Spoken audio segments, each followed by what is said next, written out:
For those that don't know, I'm a huge fan of the Souls series. I have all the achievements in Dark Souls 1, I've beaten Dark Souls 2, and I've beaten Dark Souls 3 and have all the achievements and also like 400 hours in the game. And I've also played Sekiro and have all the achievements for that game, but that's a story for another day, or another video. So when I heard about Elden Ring, I was insanely hyped, and a few weeks ago it actually came out. So what do I think of Elden Ring? First, let me preface that this isn't a review, it's simply an impressions video. I'm roughly about 70 hours in the game, but I still haven't beaten it, so expect a full review once I eventually beat the game. In short, it's just good. There are some big negatives I have with the game, and yeah, with that, let's just let's just dive into my negatives. I don't know, fuck off. I don't know how to structure this. One of them is a lack of proper stealth mechanics. This may seem like a niche thing, but Sekiro, from Soft's last game, actually had pretty good stealth mechanics. In Elden Ring, however, it's almost non-existent. There's no stealth indicator, and the cover really seems jank at times. The game tells you that you can hide behind some of these bushes. However, since there's no indicator of how much you're seen from enemies, you'll think you're hiding behind something, all for an enemy just to suspect you. However, this is a niche thing. Elden Ring is not a stealth game. It can be played like one, but it isn't. What I don't get is why they couldn't just copy and paste the mechanics from Sekiro into Elden Ring, like they've done so many times in this game. Which leads to my next point. The next point is a really big problem for me in Elden Ring, and a thing I've noticed a lot during my playthrough is a lot of recurring bosses and enemy types from previous Souls games. For example, the Erdtree avatars. These guys are like giant like tree creatures. These bosses are literally just asylum demons and demons from Dark Souls 1, with like 1 or 2 added movesets. I've also noted some reoccurring like small enemy types from past Souls games. In particular, this one skeleton that I'm pretty sure has matching animations to the Axe Hollow from Dark Souls 3.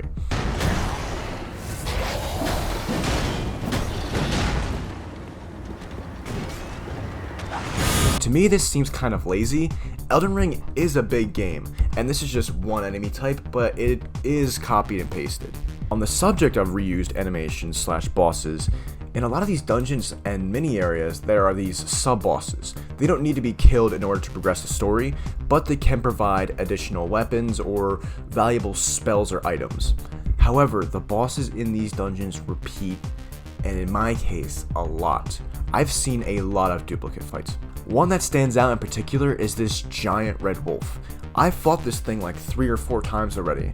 Once as the Radagon thing, another out in the wild, and another as a mini-boss in a said dungeon. And this isn't the only instance in this game. The game repeats a lot of bosses in these mini-dungeons.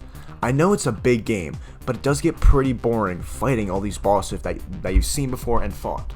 The little variations in the fights, like fighting 2 of them, or fighting a repeated boss and another different boss, is fun, but at the end of the day, it's just fighting them both again, pretty much. And this even goes for some of the new bosses. Take for instance, the dragons. They're all pretty much the same.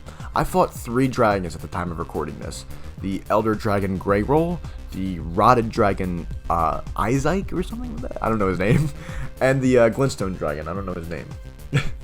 All of which pretty much have the same exact moveset, with some minor differences, be it different like status elements that they give you. But they're pretty much the same exact enemy type. It's really annoying. It's a shame too, because there are some really good main boss fights in this game, and if they gave it some more time, we could have had some really cool and unique mini bosses instead of some copied and pasted fights. Other bosses I've fought repeatedly are the Guardian Watchdog, which I fought like 2 or 3 times, the Magma Worm, which is 4 times, the Giant Troll, which is like 2 times, and I don't know the name of the one boss, but I know he drops like the Onyx Sword. I fought him like 5 times. It's just a lot of repeating bosses that gets old really fast. And this isn't the only thing that repeats. I've noticed that there are some repeating layouts for dungeons and these certain mini areas. There are some minor differences between the layouts, but it's very jarring and odd when you go into like two identical caves that have almost the same exact layout. It almost gives me like deja vu. It's like, have I been here before? It's like, it's weird. And not just the layouts that repeat, but a lot of enemy types repeat in these dungeons as well. Like these coal miner guys, they repeat a lot in certain cave dungeons with varying degrees of variety. Say they do like fire damage, or there's some that do like poison damage. I think there's a magic one too. It's all just kind of lame. The last thing that annoys me about Elden Ring right now is actually the performance issues. Luckily though, there has been a patch that just released. It has fixed a lot of the performance issues. Ever since I've updated the game, my game hasn't crashed, which is good, thankfully. However, pre-patch, my game would crash a lot. I've had like 6 or 7 crashes in that span of like 50 hours, like pre-update. But not just I haven't tested it now, but the invasions I have found pre-patch have been very laggy. I have footage right now of just some very jarring gameplay. If like in past Souls games, you would be able to stun players as soon as you hit them, but like for me, when I stunned this guy, it didn't feel right. We both stunned each other at the same time. He kills me, but I should have stunned him first. I really went for the strike first. It's very weird. I don't know. Maybe I gotta test the invasions again. I don't know. It's just very laggy. And the bugs that I have encountered, minus the like disappearing legs, which isn't a big issue. And honestly, it's kind of been funny. Unfortunately though, they have been patched out, which is a huge bummer. But that is a minor bug. But a huge bug that has affected my game is the bosses. The bosses will stop moving, like when I've lost to them a lot. They will literally, when I enter their arena, they will just stop. And it is a bit annoying because I would like to fight the boss in all its glory, kind of.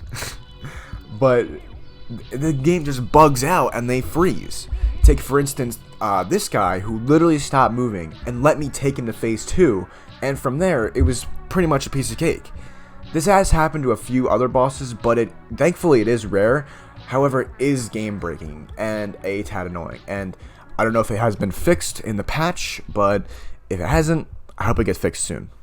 And one of the last peeves, it's a bit minor, but it is in a way kind of crucial, is the gestures. For a lot of gestures in the game, there is no gesture canceling or animation canceling, which really sucks and is kind of annoying when, say, you just accidentally click them, or you're just like trying to have like a fun way to like greet somebody or greet an invader. That's basically just a free hit for them. And it really, sometimes for these animations, they really drag on for a while. While on the topic of gestures, what's up with the low gesture count? In Dark Souls 3, you got 7 gesture slots, which is just 1 less in this game, but it's still a downgrade. And plus, with the amount of gestures, it just seems like the downgrade just wasn't necessary at all. I would have preferred more slots, to be honest, because there are so many new gestures that I would like to use, but just really can't because of how low the gesture count is and how many there are. And the last thing that really annoys me, that I'm just adding in now, that wasn't actually in my script, is actually the fall damage. Now, people have been memeing online about how the Elden Ring fall damage is pretty crazy. I agree, but that's not what I mean. What I mean is when you fall off a cliff and die. Like, for instance, in Sekiro, when you fall off a cliff in Sekiro, you don't die. You just simply spawn back at the top of said cliff, and you lose a little bit of health. Whereas in Elden Ring, when you fall off a cliff, you just straight up die. I would have much preferred you just fall off the cliff and take damage in Elden Ring, but for some reason they just made it so where you fall off the cliff, you straight up die. Now I know this could be an issue with multiplayer, but for multiplayer, why not implement that system of where you take damage, or when you fall off, you would die, but in single player, when you fall off, you just take damage. To me, this is almost like Doom 2016 and Doom Eternal. In Doom 2016, it had the same thing where if you fell off, you died, whereas in Doom Eternal, you fall off, you just respawn and take damage. And to me, it's just weird that they didn't bring this back from Sekiro to Elden Ring. I feel like Sekiro had a lot of quality of life improvements, and going into Elden Ring, it is very weird just to see a lot of things taken out that could have been brought back that were really good and could have really helped this game. So that's just a peeve of mine. Yeah. And that's about everything that I found was annoying in my game. Now let's talk about the positives, or the things that I've enjoyed in my time of Elden Ring.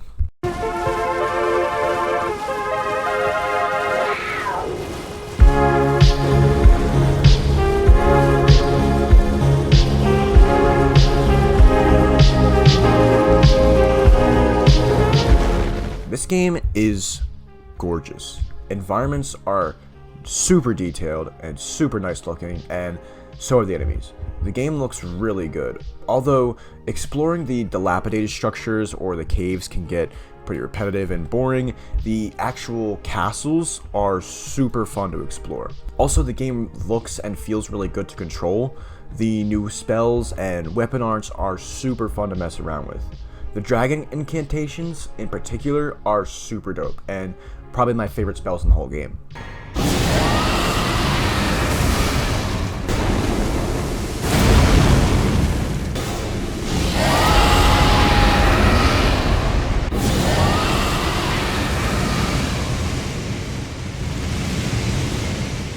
But there's also a buttload of sorceries that look dope as hell, and not to mention all the new swords, axes, hammers, so many new weapons, it's insane. On the subject of weapons, the customizable weapon arts are really cool.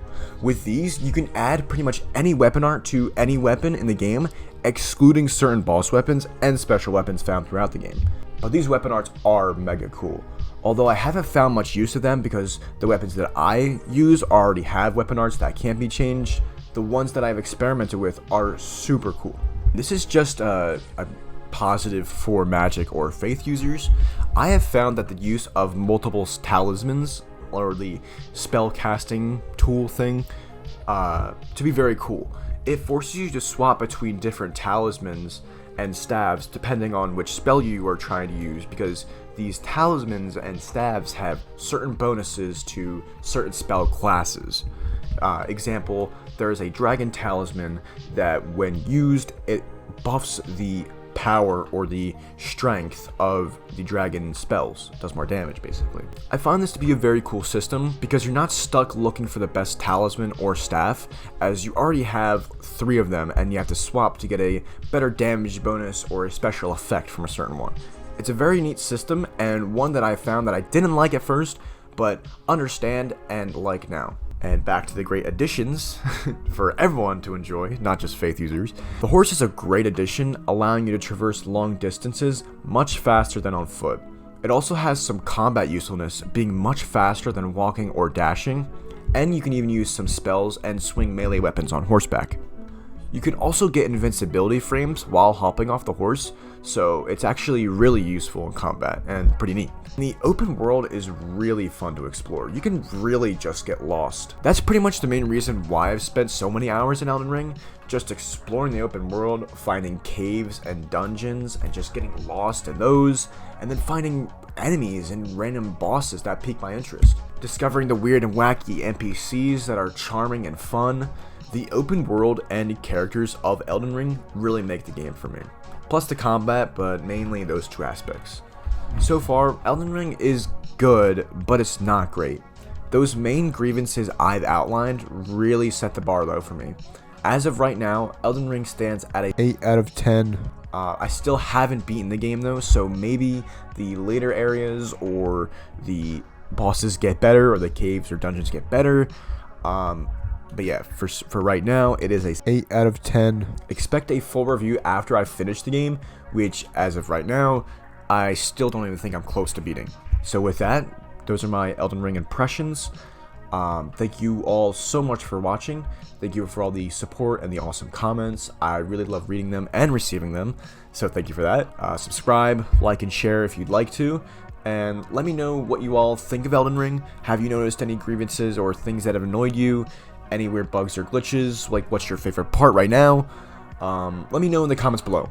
Follow me on all the socials: TikTok, Instagram, Twitter, Odyssey, and with that, thank you all for watching, and have a good rest of your day. Go outside and get some vitamin D. It's fucking nice out. Doc, how could you create a new outro? Doc, could you create a new outro for my channel? Salty Cool Kid with a $5 donation. It's going to cost you a lot of money.